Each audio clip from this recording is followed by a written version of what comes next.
فرماتی ہیں شعبان کی 15ویں رات تھی، میں نے اچانک نظر ڈالی تو حضور میرے بستر میں تھے، پھر میری نظر پڑی تو حضور نہیں تھے۔ میرے دل میں گمان آیا، خیال آیا کہ شاید کسی اور زوجہ کی طرف حضور کا میلان طبع ہو گیا ہو، وہاں تشریف لے گئے ہوں۔ فرماتی میں اٹھی باہر گئی تو نبی کریم علیہ السلام جنت البقیع میں تھے، قریب ایک جگہ پہ حضور دعائیں مانگ رہے تھے۔ فرماتے میں گیا تو حضور فرمانے لگے، ابو بکر کی بیٹی تو نے کیا گمان کیا کہ اللہ کا رسول تیری حق تلفی کرے گا؟ عرض کی حضور آپ مالک ہیں، کہیں اور جانا چاہیں تو میری طرف سے پابندی نہیں۔ کہتی ہے وہاں کھڑے کھڑے میرے رسول کریم نے بیان فرمایا، یہ ترمذی کے لفظ ہیں۔ حضور نے فرمایا عائشہ یہ شعبان کی 15ویں رات ہے، مدینے میں سب سے زیادہ بکریاں بنو کلب کا قبیلہ پالتا تھا۔ فرمایا آج کی رات بنو کلب کے قبیلے کی بکریوں کی تعداد کے مطابق اللہ میری امت کے لوگوں کی بخشش فرما دے گا۔ یہ وہ رات ہے۔ جناب عائشہ صدیقہ رضی اللہ تعالیٰ عنہ نے بات رات کو سنی تنہائی میں نبی پاک سے، رات کو تنہائی میں حضور سے سنی، سویرے جناب عائشہ نے کل امت کو بتائی۔ اگر یہ بات اہمیت والی نہ ہوتی تو بی بی صاحبہ آگے روایت کرتی، یہ کتابوں میں آتی، یہ لوگوں کو بتاتی۔ حضرت عائشہ نے روایت کیا اور مولا علی شیر خدا نے تو کھل کے کہا، ابن ماجہ میں حضرت علی سے پیار کرنے والوں کے لیے الگ عنوان، مولا علی نے کھل کے فرمایا شعبان کی 15ویں رات کو رات عبادت کرنا اور سویرے روزہ رکھنا۔ حضرت علی کے لفظ بائی نہیں سیاستہ میں، رات کو عبادت کرنا، دن کو روزہ رکھنا۔ ویسے تو رب کریم ہر روز تہجد کے وقت پہلے آسمان پر نزول اجلال فرماتا ہے اور لوگوں کو فرماتا ہے کوئی بخشش مانگنے والا؟ اور فرمایا ہر روز تہجد کے وقت یہ اعلان ہوتا ہے، پر شب برات کو نا شروع رات سے یہ اعلان شروع ہو جاتا ہے۔ ادھر دیکھو میری طرف، مغرب سے اعلان شروع ہو جائے گا۔ اللہ کرے آپ کو سمجھ آئے، اللہ کرے آپ کو۔ اور بھائی یہاں باہر لوٹ سیل لگ جائے، یہاں ابھی سیل لگ جائے، 5000 والا جوڑا 1500 میں، تو رش ختم ہوگا؟ اور بھائی اگر یہ لگ جائے، چلو یہ تو دور کی بات ہے نا، ہم تو لنگر والے لوگ ہیں، اگر لنگر کا اعلان ہو جائے کہ بڑا تگڑا ہے، بڑا تگڑا، ہمارے ہاں تو شادی کی روٹی کھلتی ہے تو لوگ آخری روٹی سمجھ کے کھاتے ہیں، تو شاید اللہ ماشاءاللہ یہ آخری ہے، اس کے بعد نہ ملے گی۔ جب اعلان ہوتا ہے اور دعوت ہوتی ہے کہ کھلا ہے جی کھاؤ، کیا حشر ہوتا ہے، کیا انداز ہے۔ مولا علی شیر خدا حدیث روایت کرتے ہیں، رنگ کیا ہے؟ فرمایا باقی راتوں میں نا تھوڑا سا پیکج ہوتا ہے، تھوڑا سا، آخری حصے میں رات کے شب برات کو نا رات چڑھتے ہی اللہ پہلے آسمان پر جو اس کی شان کے لائق ہے نزول جلال فرماتا ہے، اور پہلا جملہ یہ فرماتا ہے کوئی معافی مانگنے والا؟ اللہ کرے آپ کو سمجھ آئے، یعنی معافی دینے والا کہہ رہا ہے چلو آؤ ادھر، آؤ ذرا معافی مانگو، میں معاف کرنے آیا ہوں، مانگو معافی۔ ہے کوئی معافی مانگنے والا؟ معاف کر دیں گے۔ اور آپ فرماتے ہیں ہے کوئی رزق مانگنے والا؟ وہ جو بڑی درخواستیں دیتے پھرتے ہیں نا مختلف اداروں میں، وہ ایک درخواست نا کل شب برات والی رات بھی دیں۔ اللہ کرے آپ کو سمجھ آئے۔ وہ جو کہتے ہیں نا بڑی بڑی کمپنیوں میں نے اپلیکیشن جمع کرائی ہے تو کہیں کام نہیں بن رہا تو نسخہ دے رہا ہوں، ایک اپلیکیشن کل رات بھی جمع کراؤ انشاءاللہ کام بن جائے گا۔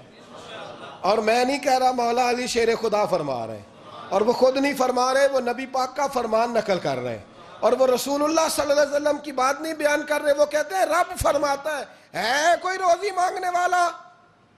سارے سیٹھوں، نوابوں، جاگیرداروں کے پاس جا جا کے تھک گئے ہو، ایک دن میرے کہنے پر، ایک رات، ایک دیہڑی ذرا شب برات والی لگا کے تو دیکھو۔ پر شرط یہ ہے کہ یقین کامل ہو، ارادہ یہ، مطلب اللہ معاف کرے آپ نے ناراض نہیں ہونا، لیکن وہ ماحول اس طرح کا ہے کہ شب برات کو ایک دو ساتھی کو کہا رات کو عبادت کر کہتے جی وہ تو ٹھیک ہے پر سویرے چھٹی نہیں، کام کرنا ہے۔ یعنی رب کہہ رہا ہے کہ تو آ جا شب برات کی رات، جو مانگے گا وہ تجھے، لیکن یہ ادھر نہیں توجہ کر رہا، یہ کہتا ہے سویرے 10 بجے دکان نہ کھلی تو مشکل ہو جائے گی، دفتر نہ گیا تو حالات آپ دیکھیں ذرا۔ اب جب یقین اس طرح کا ہو تو پھر تو بھائی ساری زندگی اداروں میں درخواستیں دینی ہیں، پھر آپ جیسا آپ کا مزاج ہوگا، اللہ تعالیٰ تو بندے کے گمان کے قریب ہے۔ تو میرے رسول پاک علیہ السلام نے ہمیں یہ میسج دیا، پیغام دیا، فرمائے اس رات جو اولاد مانگے گا رب اسے بھی عطا فرمائے گا، اس رات جو اللہ سے بخشش مانگے گا اللہ اسے بھی دے گا، اس رات جو رب کریم سے عزت مانگے گا اللہ اسے بھی عطا کرے گا۔ شارحین نے لکھا اس رات جو رب سے پردہ پوشی مانگے گا اللہ اسے پردہ پوشی بھی عطا کرے گا۔ جو جنت کا سوالی ہوگا رب اپنے فضل سے عطا فرمائے گا۔ کوشش فرمائیں 10 محرم کو ہمارے ہاں لوگ جاتے ہیں قبرستان، وہ کسی حدیث سے ثابت نہیں، میں منع نہیں کر رہا، جائیں 9 محرم کو جائیں، 10 کو جائیں، 11 کو جائیں، 8 کو جائیں، سفر میں جائیں، ربیع الاول میں جائیں، قبرستان میں جب بھی جائیں منع نہیں ہے، لیکن شب برات والی رات تو خود رسول کریم گئے ہیں نا قبرستان۔ اب جو بات میں نے سمجھانی ہے اس کو سمجھیں، نبی پاک کی والدہ کا مزار نہیں ہے وہاں جنت البقیع میں، حضور کے کو بھائی بہن، حضور کیا کرنے گئے؟ امت کی بخشش کے لیے گئے۔ شب برات کی رات لالچی نہ بنے کہ صرف میں نے اپنے لیے روزی مانگنی ہے، کل امت کے لیے مانگے، رب کریم سے مانگے، اپنے بھائی کے لیے مانگے، اپنی بہن کے لیے مانگے، اپنے بیٹے کے لیے مانگے، اپنی بیٹی کے لیے مانگے، اللہ کریم سے۔ یہ مانگنے کی رات ہے۔ پچھلی راتی رحمت رب دی کرے بلند آوازہ، بخشش منگن واریاں کارن کھلا جے دروازہ، آئیں اللہ کی بارگاہ میں اس رات کو کھل کے دعا مانگیں۔ قبرستانوں میں نا کچھ قبریں ایسی ہیں کہ جو بتاتی ہیں کہ سالوں بیت گئے ہیں کوئی آیا نہیں، کچھ قبریں بتاتی ہیں۔ اور کچھ بڑے قبرستان بڑے شہروں میں ایسے بھی ہیں کہ جن کا گورکن کہتا ہے کہ مجھے کمیٹی نے کہہ دیا ہے جہاں 4-5 سال کوئی نہ آئے وہاں نئی قبر بنا دیا کرو، وہاں نئی قبر بن جاتی ہے معاذ اللہ۔ او بھائی کچھ ہیں ایسے، کچھ ہیں، یہ جائیں نا اکبر بادشاہ یہاں لیٹا ہے لاہور میں تو شعر لکھا ہوا ہے، بر مزارے ماں غریباں نے گلے پروانہ سوزز نے صدائے بلبلے، فارسی کا مقولہ لکھا ہے اس کی قبر پہ، کہتا ہے میں وہ غریب ہوں، اعلیٰ بادشاہ ہے مقبرے میں لیٹا ہے، کہتا ہے میں وہ غریب ہوں کہ نہ یہاں کوئی پروانہ آتا ہے نہ بلبل آ کے گیت گاتی، کوئی آتا ہی نہیں، کوئی فاتحہ نہیں پڑھتا، کوئی فاتحہ نہیں پڑھتا۔ او بھائی کئی قبریں ایسی ہیں جن پہ سالوں بیت گئے کوئی لوٹا نہیں۔ اور مشکات میں حدیث ہے، میرے نبی کریم علیہ السلام نے فرمایا جو قبر میں ہوتا ہے وہ تو اس آدمی کی طرح ہے جو دریا میں ڈوب رہا ہے اور وہ انتظار کر رہا ہے کہ میرا بیٹا میرے لیے دعا مانگے، میری بیٹی دعا مانگے، پر بیٹے کو تو 27 سال ہو گئے، ملک سے باہر ہے، کاغذ بنے گے تو ابے کی قبر پہ آئے گا نا، اس کے تو کاغذات ہی نہیں مکمل ہو رہے، وہ بیٹے کو تو مشکل ہے بڑی، وہ تو کاغذات نہیں بن رہے، وہ تو دولت کا مطالبہ پورا ہوگا تو جب ہی وہ کام ہوگا نا۔ انتظار ہو رہا ہے قبروں میں میرا بیٹا دعا کرے، میرا بھائی دعا کرے، اور اگر بچہ دفن ہے تو وہ کہتا ہے میری ماں دعا کرے، میرا باپ دعا کرے۔ کوشش کریں شب برات بعد از مغرب یہ رواج پیدا کریں، یہ رسول اللہ کا طریقہ ہے صلی اللہ علیہ وسلم۔ قبرستان میں جائیں اور جا کر کے وہاں اللہ تبارک و تعالیٰ سے دعا مانگیں کہ یا اللہ جو اس قبرستان میں لیٹے ہیں وہ بھی، اور جو آج تک کلمہ پڑھنے والے دنیا سے گئے وہ بھی، اور جو قیامت تک جائیں گے وہ بھی، اے اللہ تو سب کی بخشش فرما دے۔ اللہ کی رحمت کو محدود نہ کریں کہ صرف مجھے بخش دے، اسے کہیں یا اللہ کل کی بخشش فرما۔ ساری امت کے لیے دعا کریں، شب برات کی رات نفل پڑھیں۔ ہمارے ہاں محفل ہوتی ہے ہر سال الحمدللہ، بڑے شوق سے بڑا خوبصورت ہم اہتمام کرتے ہیں، لیکن میں اکثر دوستوں سے کہا کرتا ہوں کہ جن کو اکیلے میں نفل پڑھنے میں مزہ آئے وہ اکیلے میں پڑھیں۔ کتنی کھلی بات کر رہا ہوں، میں پابند نہیں کر رہا کہ آپ یہاں آئیں گے محفل میں آئیں گے ضروری ہے، بھئی آپ کو اکیلے میں مزہ آتا ہے نا، کچھ لوگ تنہائی میں ہوں تو دل زیادہ لگتا ہے، وہ تنہائی میں کریں اللہ اللہ کوئی حرج نہیں، لیکن کچھ ایسے ہیں کہ نعت سنتے ہیں تو دل نرم ہوتا ہے، تقریر سنتے ہیں تو دل نرم ہوتا ہے، تو جن کا اس طرح نرم ہوتا ہے وہ مسجد میں آئے بات سنیں۔ کچھ کو سب کے بیچ بیٹھ کے رونا آتا ہے، حضرت سعدی شرازی فرمایا کرتے تھے کچھ لوگوں کے آنسو مجھے رلا جاتے ہیں، فرماتے ہیں کچھ کی آنکھیں دیکھ کے رو پڑتا ہوں، لہٰذا میں جب بھی ذکر کرتا ہوں محفلوں میں بیٹھ کے کرتا ہوں، تنہائیوں میں مجھ سے نہیں ہوتا، تو جس سے نہیں ہوتا وہ آئے نا، مسجد میں آئے، رات عبادت کریں، کل مغرب سے پہلے پہلے کام سمیٹ لیں سارے، اور مغرب کے بعد یہ رات شروع ہوگی، مغرب کے بعد ایک چھٹی کر لو اللہ رسول کے لیے، کر لیں گے انشاءاللہ تعالی ایک چھٹی، اور توبہ کی رات ہے، یہ توبہ کرنی ہے۔ توبہ کس کو کہتے ہیں؟ توبہ کا معنی ہے پچھلے گناہ پر پچھتانا، شرمسار ہونا۔ کہتے نہیں اے کاش میں نہ کرتا. اور وہ لفظوں میں نہیں، جملوں میں نہیں، توبہ رٹی رٹائی نہیں.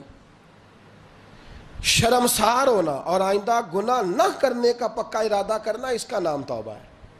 دیکھیں اللہ تعالیٰ فضل کرے، میں نے پچھلے سال کہا تھا، پھر کہتا ہوں، مسجدوں سے نا شب برات کی رات، شب قدر کی رات چیخوں کی آوازیں آتی ہیں، لوگ اتنا روتے ہیں نا. رونا چاہیے، کم روتے ہیں، زیادہ رونا چاہیے. لیکن سوال یہ ہے کہ اتنا زیادہ لوگ شب برات کی رات روتے ہیں، کیا پھر سویرے بددیانتی ختم ہو جاتی ہے؟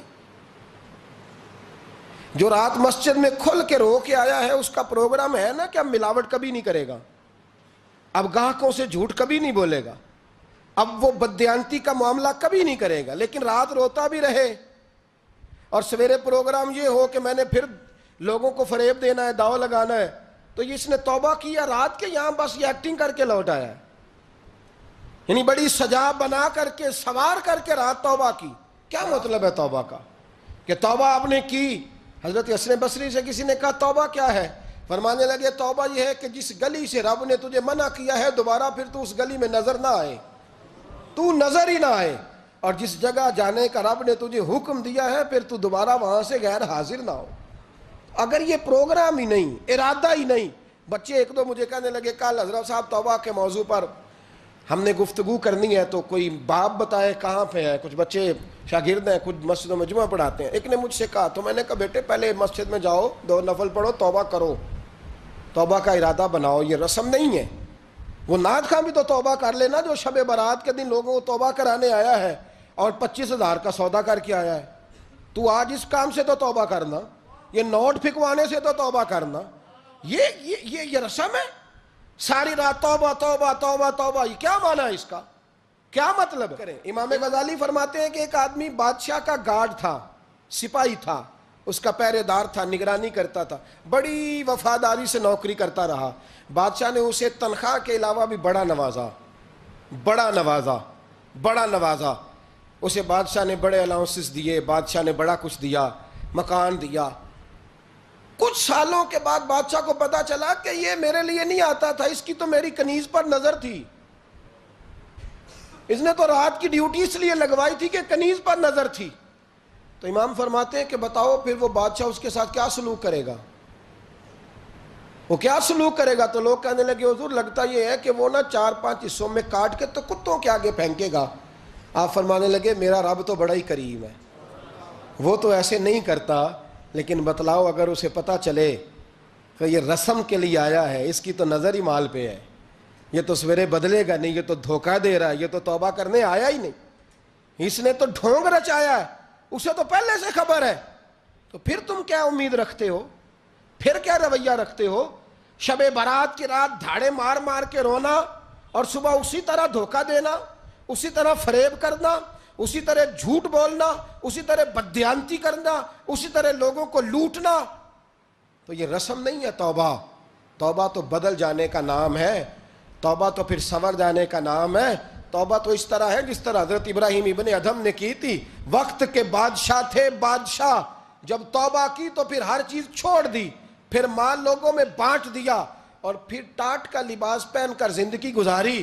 لوگوں نے کہا حضور یہ تبدیلی ہے. فرمایا تبدیلی نہیں، یہ میری توبہ ہے، یہ میری توبہ ہے. جب توبہ کی تو پھر بدل کے کی، جب توبہ کی تو پھر تبدیل کیا آپ نے. یہ کیا توبہ ہوئی؟ ساری رات روتے رہے، سویرے دکان پہ جا کے پھر قسم اٹھائی کہ مجھے تو پڑتا ہی 11,000 کا ہے. یہ توبہ ہے؟ تو آپ نے اور میں نے توبہ کرنی ہے تو انشاءاللہ تعالیٰ اس طرح کرنی ہے کہ پھر 15ویں شعبان کو بدل جائے. یہ جو موقع آتے ہیں نا شب برات کے، شب قدر کے، یہ بنیادی طور پر اللہ تعالیٰ کی طرف سے دی ہوا موقع ہوتا ہے کہ چلو تمہیں چانس دیتے ہیں، پابندی کوئی نہیں، لیکن رب کی طرف سے